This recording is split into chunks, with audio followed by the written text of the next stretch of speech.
Hindi story पाप का गुरु कौन। एक समय की बात है।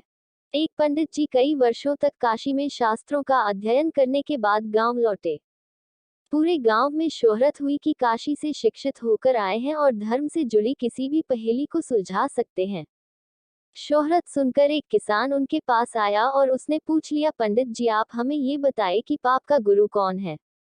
प्रश्न सुनकर पंडित जी चकरा गए। उन्होंने धर्म व आध्यात्मिक गुरु तो सुने थे, लेकिन पाप का भी गुरु होता है, यह उनकी समझ और ज्ञान के बाहर था। पंडित जी को लगा कि उनका अध्ययन अभी अधूरा रह गया है। वह फिर काशी लौटे, अनेक गुरुओं से मिले, लेकिन उन्हें किसान के सवाल का जवाब नहीं मिला। अचानक एक दिन उनकी मुलाकात एक गणिका वेश्या से हो गई। उसने पंडित जी से परेशानी का कारण पूछा, तो उन्होंने अपनी समस्या बता दी। गणिका बोली, पंडित जी, इसका उत्तर तो बहुत सरल है, लेकिन उत्तर पाने के लिए आपको कुछ दिन मेरे पड़ोस में रहना होगा। पंडित जी इस ज्ञान के लिए ही तो भटक रहे थे। वह तुरंत तैयार हो गए। गणिका ने अपने पास ही उनके रहने की अलग से व्यवस्था कर दी। पंडित जी किसी के हाथ का बना खाना नहीं खाते थे। अपने नियम आचार और धर्म परंपरा के कट्टर अनुयायी थे। गणिका के घर में रहकर अपने हाथ से खाना बनाते खाते कुछ दिन तो बड़े आराम से बीते, लेकिन सवाल का जवाब अभी नहीं मिला। वह उत्तर की प्रतीक्षा में रहे। एक दिन गणिका बोली, पंडित जी, आपको भोजन पकाने में बड़ी तकलीफ होती है। यहाँ देखने वाला तो और कोई है नहीं। आप कहें तो नहा धोकर मैं आपके लिए भोजन तैयार कर दिया करूं।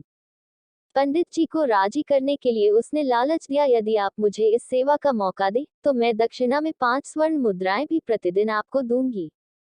स्वर्ण मुद्रा का नाम सुनकर पंडित जी विचारने लगे। पका पकाया भोजन और साथ में सोने के सिक्के भी, अर्थात दोनों हाथों में लड्डू हैं। पंडित जी ने अपना नियम, व्रत, आचार विचार, धर्म सब कुछ भूल गए। उन्होंने कहा, तुम्हारी जैसी इच्छा, बस विशेष ध्यान रखना कि मेरे कमरे में आते जाते तुम्हें कोई नहीं देखे। पहले ही दिन कई प्रकार के पकवान बनाकर उसने पंडित जी के सामने परोस दिया।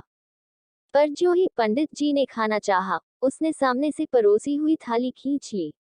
इस पर पंडित जी क्रुद्ध हो गए और बोले, यह क्या मजाक है। गणिका ने कहा, यह मजाक नहीं है पंडित जी, ये तो आपके प्रश्न का उत्तर है। यहाँ आने से पहले आप भोजन तो दूर, किसी के हाथ का पानी भी नहीं पीते थे, मगर स्वर्ण मुद्राओं के लोभ में आपने मेरे हाथ का बना खाना भी स्वीकार कर लिया। ये लोभ ही पाप का गुरु है। आपको ये स्टोरी कैसी लगी? पसंद आई हो तो लाइक करना और चैनल पर नए हैं तो चैनल को सब्सक्राइब करना।